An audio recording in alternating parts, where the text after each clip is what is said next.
My name's Roy Lang, and what I want to demonstrate to you is how to achieve a foam burst over a rock.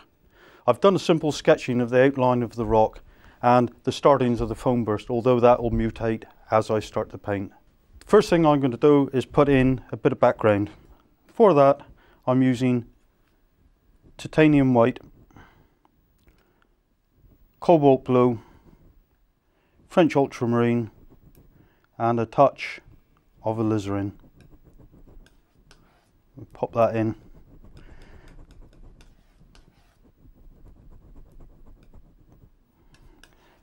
A bit more mixing, make sure it's really mixed well. Number 6 filbert. Just lay it in there, scrub it in, don't worry about the brush strokes. Just want to cover the canvas.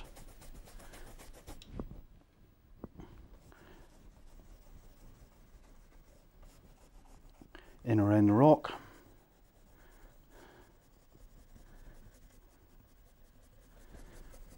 Whatever.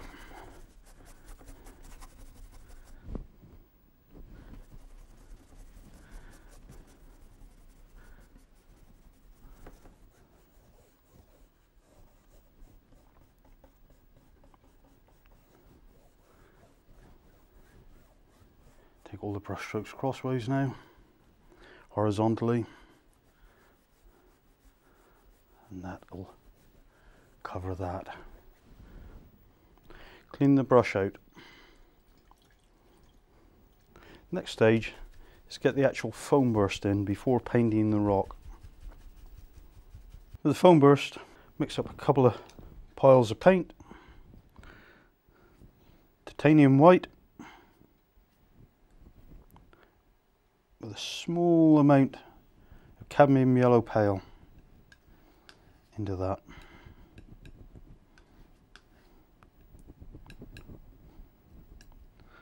And also a pile of darker blue. What I'm going to do is use some of this, the original pile for the background, more cobalt into that, and French ultramarine.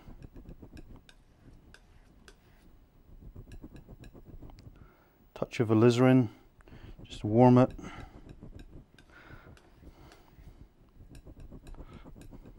And then we can start.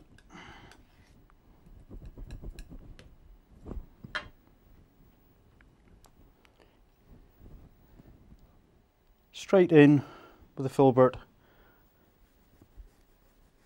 into the cadmium yellow pale into white.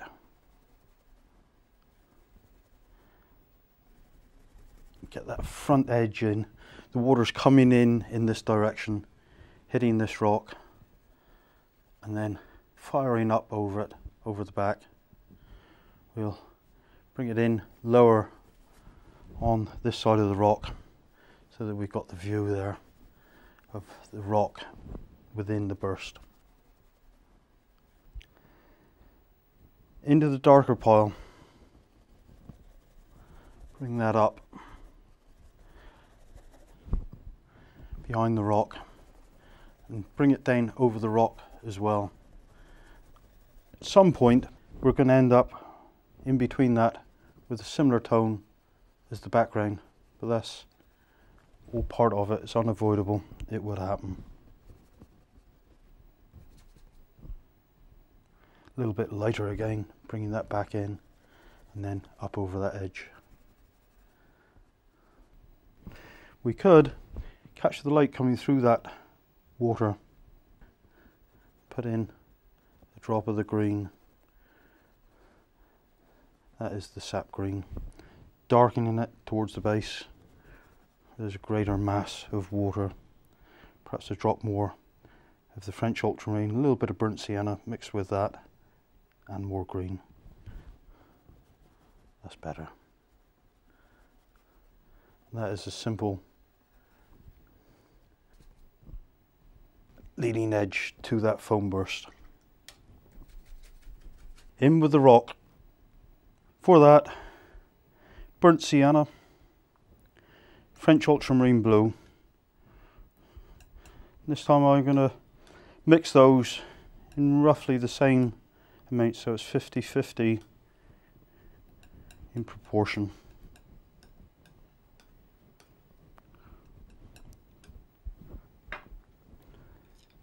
In with the shorter filbert.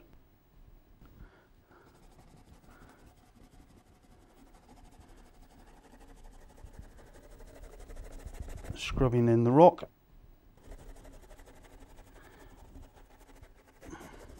Down here it'll be pretty well defined. And then we're working up into that spray area, this foam burst. So I want to soften it into the paints that I use for the actual foam. Lose the edge there a bit, certainly over here, and definitely in this area where the light is coming through the water.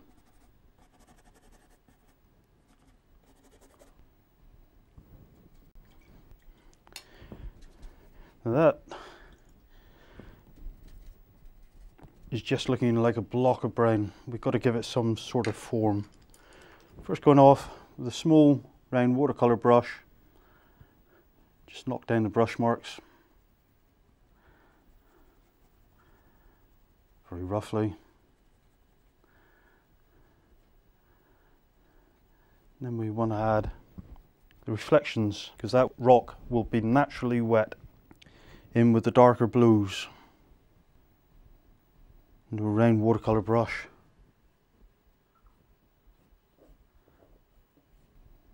Highlighting the rock on the top. Now it's starting to sink away into that foam burst. Bit of reflective light on the back. In this area we've got that light coming through the water and it's showing green.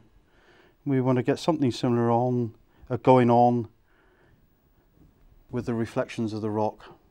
So I've gone slightly darker, but it's green. Basically, a subtle change in colour.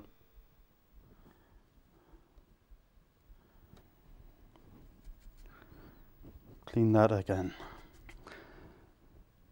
Perhaps a little bit of alizarin into that blue, and take it down back of that rock.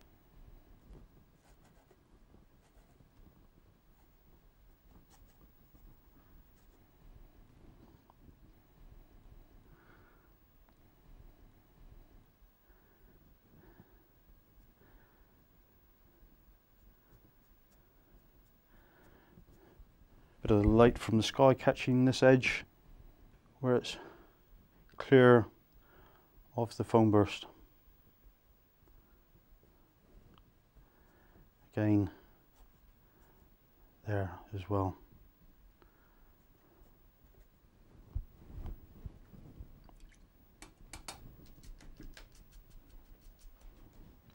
Texturing on the rock.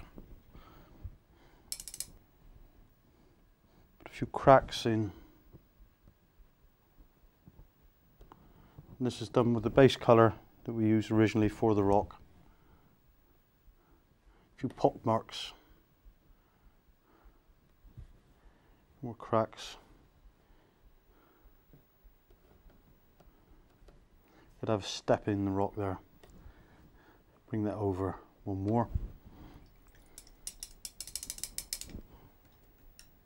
This stage, I'm going to highlight or emphasise that edge. Perhaps a spot of water here and there. Add a bit of interest.